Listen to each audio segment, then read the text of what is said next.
Nous passons pas moins d'un tiers de notre vie à dormir. Est-ce que tu trouves ça normal? Est-ce que tu penses pas qu'au lieu de dormir, tu pourrais simplement, par exemple, regarder la télévision? Les enfants sont couchés, on est tranquille à ce moment-là. Tu pourrais voir tes messages, regarder les vidéos sur YouTube. On peut s'occuper de sa copine, de son partenaire, tranquillement. Bref. Alors pourquoi dormir absolument la nuit? Pourquoi dormir aussi longtemps? Eh bien, dans cette vidéo, je vais t'expliquer quel est l'intérêt d'une bonne nuit de sommeil et quel est l'impact que cela peut avoir sur la santé.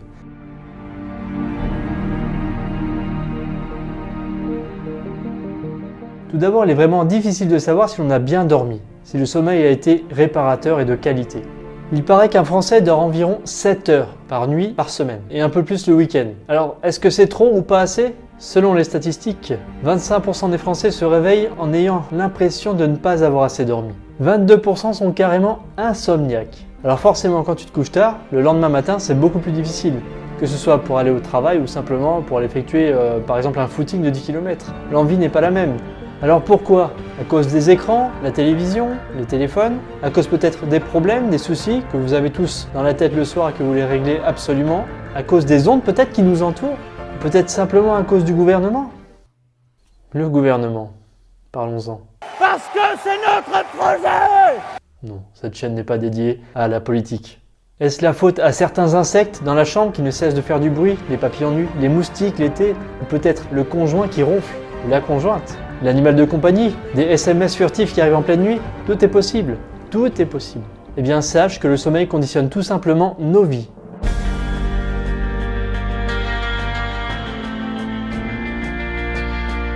Ce qu'il faut savoir, c'est qu'au coucher du soleil, ton horloge biologique va sécréter une hormone que l'on appelle la mélatonine. La mélatonine, elle te permet de t'endormir. Elle est bien entendu mise en place par le système nerveux central, c'est-à-dire dirigée directement depuis ton cerveau. Eh bien, lorsque tu t'endors, tu rentres dans ce que l'on appelle le sommeil léger. Ta respiration se coordonne, ta température baisse d'environ 1 degré, tes muscles se détendent, tu te sens bien. Ton corps passe en quelque sorte en pilote automatique. Ensuite vient le sommeil profond, que l'on appelle également le sommeil réparateur. C'est le moment où ton corps va produire des hormones. L'hypothalamus va demander à la thyroïde de produire des hormones de croissance. Eh bien, cette hormone, chez l'enfant, va lui permettre de grandir. Chez l'adulte, elle permettra de reconstruire les cellules endommagées. Troisième phase ensuite, c'est le sommeil paranormal. Non, le sommeil paradoxal. C'est le moment où le cerveau va fixer les souvenirs et te permettre de retenir tout ce que tu as appris la veille. C'est aussi le moment où tu vas rêver, où tu vas te créer un monde parallèle.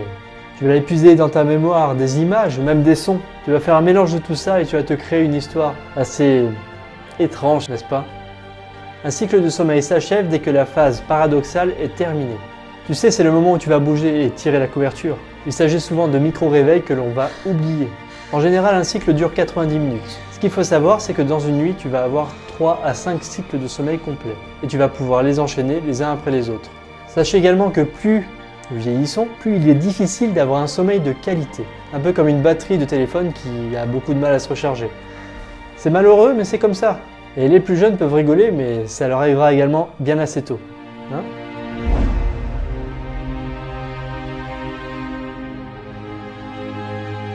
Ce qu'il faut savoir, pour les puristes, c'est que cette horloge biologique existe depuis la nuit des temps. Elle s'est adaptée à notre évolution. L'espèce humaine a eu besoin de se régler pour survivre. À l'époque, tu sais, quand on était homme de Cro-Magnon, il fallait se protéger, il fallait surveiller les alentours. Alors forcément, l'horloge biologique s'est adaptée à tout ça, et te permet encore, malheureusement peut-être aujourd'hui, de te réveiller en pleine nuit et d'entamer de nouveaux cycles de sommeil. Un peu comme des gardes, tu sais, on se relève avec des gardes. Et bien là, ton organisme, aussi sénile soit-il, a gardé cette horloge biologique qui te permet d'assurer ta survie, même la nuit. Voilà pourquoi nous sommes sujets à des micro-réveils. Il s'avère que la nuit est plus propice chez l'homme pour dormir que la journée. Bon forcément, et Dieu merci, aujourd'hui nous n'avons plus besoin de la massue pour survivre. Sache que les hiboux, par exemple, ne dorment pas la nuit. Pourquoi? Parce qu'ils peuvent chasser et s'alimenter seulement la nuit. Donc chaque horloge biologique s'est adaptée à une espèce pour la survie, tout simplement. Ça part de très loin, tout ça.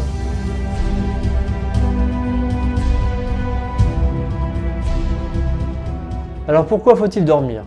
Eh bien pour plusieurs raisons.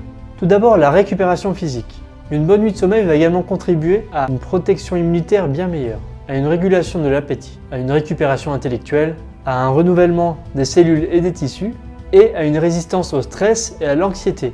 Alors oui, il y a les petits dormeurs et les grands dormeurs. Il faut donc savoir écouter son corps quand il est fatigué.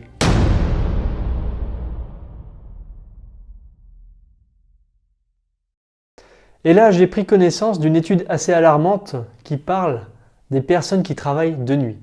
Eh bien, sachez que les personnes qui travaillent de nuit ont une espérance de vie réduite de 15 ans. Oui, 15 ans, ça fait mal. Ça fait très mal d'entendre ça. Ce sont des études récentes, hein. Vous chercherez par vous-même sur internet et vous allez halluciner comme moi. 15 ans d'espérance de vie en moins que les personnes qui travaillent seulement la journée. Mais il n'est pas trop tard peut-être, pour certains en tout cas. Il est peut-être possible de faire un effort supplémentaire sur le sommeil. 15 ans d'espérance de vie en moins. C'est terrible. Alone in the world. Until now. In the dark, and right on the middle mark, and just in the tear of everything that rides below. Eh bien, cette réduction d'espérance de vie, on peut facilement la comprendre quand on sait à quoi contribue vraiment une bonne nuit de sommeil. Alors certes, on peut dormir la journée quand on travaille la nuit. La sécrétion des hormones sera moins efficace. Dans tous les cas, le manque de sommeil nocturne ne se rattrape pas. Par contre, vous pouvez encore prendre du retard. Ça, c'est tout à fait possible. Il favorise également le développement de certaines pathologies. Je ne vais pas rentrer dans les détails car ça prendrait beaucoup trop de temps. Mais si tu veux vraiment te renseigner là-dessus, je peux t'assurer que tu vas trouver des informations.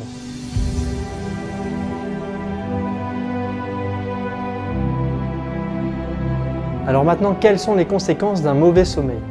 Eh bien tout d'abord, un trouble de la mémoire et de l'apprentissage. Vous serez moins apte à apprendre à écouter après une nuit de sommeil très courte. Parfois vous allez bafouiller, vous allez chercher vos mots, des problèmes que vous n'auriez peut-être pas eu si vous aviez pu dormir correctement. Bon, cela peut entraîner forcément une somnolence et des baisses de vigilance, en voiture notamment. Rien de plus dangereux que de conduire après une nuit de sommeil difficile. Une mauvaise nuit de sommeil peut également occasionner des troubles visuels, des troubles de la croissance, tout simplement parce que les hormones n'ont pas pu être sécrétées comme il se devait.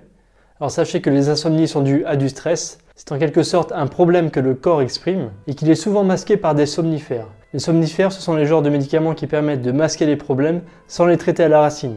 Le fait de sortir de ce genre de dépendance est très difficile, donc à toi de ne pas tomber dans le panneau.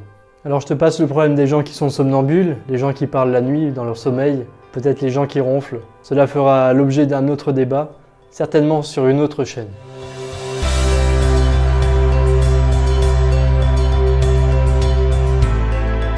Alors maintenant, je vais vous donner les règles d'or pour avoir une bonne nuit de sommeil. L'idéal, le kiff total. Alors tout d'abord, des horaires de sommeil régulières. De préférence, dormir avant minuit, pendant 5 à 8 heures. Il faut absolument éviter de consommer après 17 heures du thé, du café, du coca. Ce sont des excitants et ces excitants vont augmenter la température de votre corps. Ce qu'il faudrait, c'est manger au plus tard 1h30 avant le sommeil. Assez léger le soir pour éviter d'avoir une digestion qui te fasse augmenter la température corporelle et le fait de faire monter la température de votre corps vous empêchera de rentrer dans la phase du sommeil. Ensuite, n'hésite pas à faire quelques siestes. Une sieste de 15 minutes, par exemple après manger, c'est vraiment réparateur.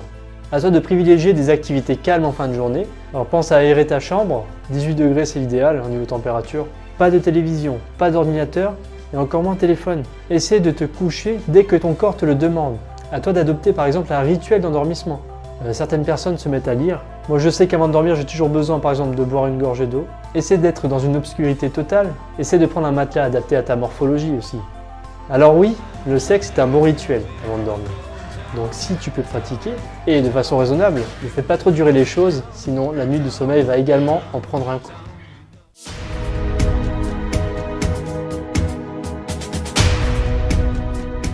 Et bien l'essentiel c'est d'avoir un rituel de sommeil qui va te permettre de t'endormir dans de bonnes conditions.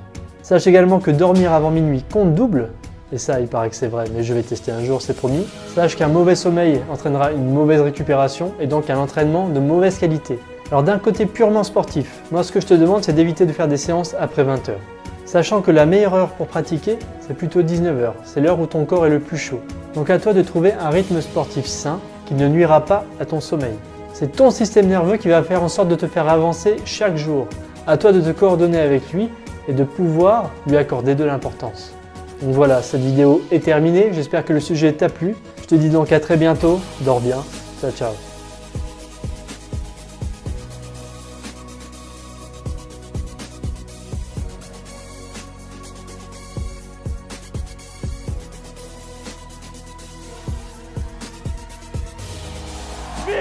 République! Vive la France!